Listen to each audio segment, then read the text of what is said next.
Wait.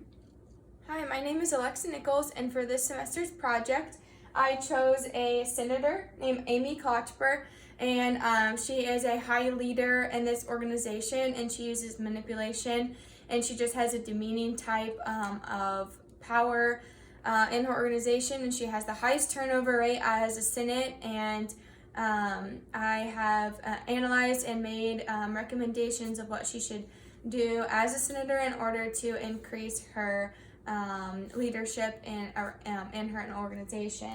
And the topic that this article covers is power and politics in this semester's learnings. Power in politics and organizational behavior refers to a capacity that someone influences the behavior of another, so the party acts in line with the individual's wishes. The dependence is a function that has a controlling factor if one controls outcomes that you desire. The New York Times article titled "When the Bully is the Boss" demonstrates formal power. Senator Amy Klotzber demonstrates legitimate power regarding her position in the Senate. She believes her formal hierarchy of her organization, and she has a power tactic of legitimacy. It is noted that Klotzber has the highest turnover rate in the Senate. The article demonstrates legitimate power, the use of power tactics, and the difference between men and women as leaders. The objectives of this article is that the article, "When the Bully is the Boss," demonstrates power in politics in an organization. The article mentions that leaders who are tough obtain results fast. However, it is noted that this style is not proven to get bigger results in an organization. Rebecca Greenbaum, a professor of labor relations, also noted that there is no research that supports an organization succeeds from abusive leadership.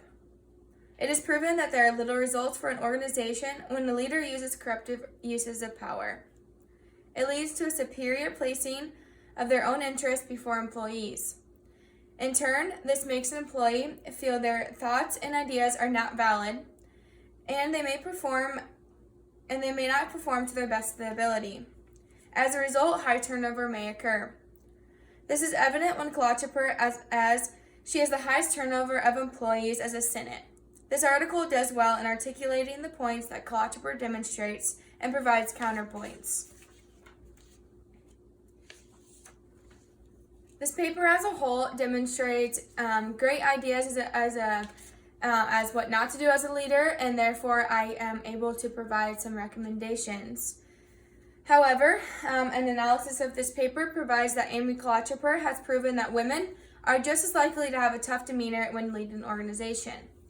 This article states that this type of leader does not provide benefit, but individuals rise to the top behaving in this manner. The article provides great points that state these leaders are bold and display an ego that comes with entitlement. Leaders use self-interested behavior to lead powerful organizations, and in turn, this reveals a weak moral identity.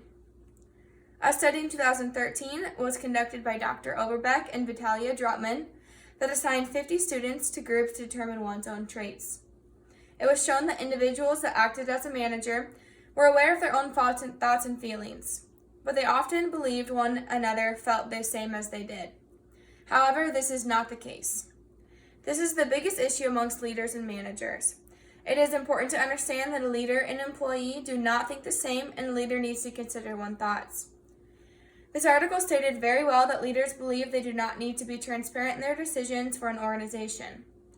This creates distrust of a leader and therefore could create a sense of feeling of unimportance for individuals that should have a say in their community, and in this case, an organization. The characteristics and temperament of a boss varies across organizations. The article does a fine job of presenting the different types of manipulators that a boss can use, such as exercising power, put-downs, and a leader that picks on their employees. This is all uses power tactics and in particular legitimate power. The article should have stated the way leaders could have altered their personalities based on situations.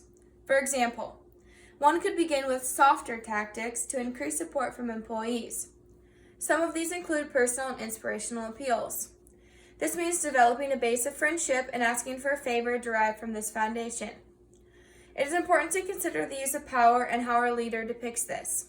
For this case, Kalachapur needs to use a power, such as inspirational appeals and personal appeals, to increase her foundation and support as a leader. This also creates a friendship and a sense of trust, and will also increase employee engagement in her organization and support her decisions in her interest, and help her find employees that align with her interests. In addition, it is noted power in politics stem from gender roles as well. This is considered sexual harassment in the workforce, and it is prevalent in male-dominated organizations. However, the topic of women and men should be expanded. As noted in the article, men and women do not have many differences in regard to the use of power. What I mean is that they are both apt to manipulate and use their placement on their tier as their force. And this is demonstrated in the article when Kalachapur puts down her employees and uses her sense of interest and her goals to rise to the top. And her employees only have the option to follow her or they'll be fired, as a sense is why she has the highest turnover rate in the Senate.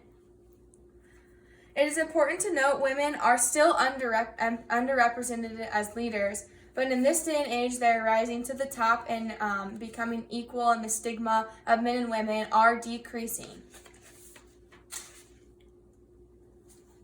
After reading When the Bully is Boss, this depicts a leader of an organization that is considered tough and demeaning towards others.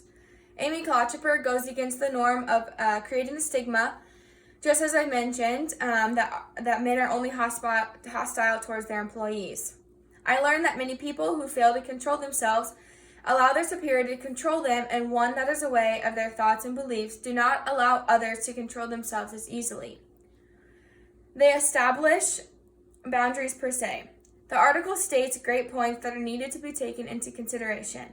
However, it is important to note there are individual factors and organizational factors that result in political behavior. If an individual has a high internal locus of control and a high need for power, one is going to act in political behavior. This is just what Kalachapur did. She believes she has a high sense of power and her interests are put before anybody else. There's not a doubt there is a need for a certain amount of politics in an organization. In fact, it is needed and ethical if it does not harm anyone. As a leader, it is ethical to use such activity to achieve tasks set forth in an organization. Amy Kalachapur is a big leader as a Senate. It is important she increases others' dependence on her. Right now, her turnover rate is tremendous. She will not be an influential leader if she does not consider others' thoughts and feelings. This will increase her power and stand in her organization. And power and politics are a section in organizational behavior that can influence one negatively and in a positive manner. It depends on the character of an employee and the approaches taken by a leader.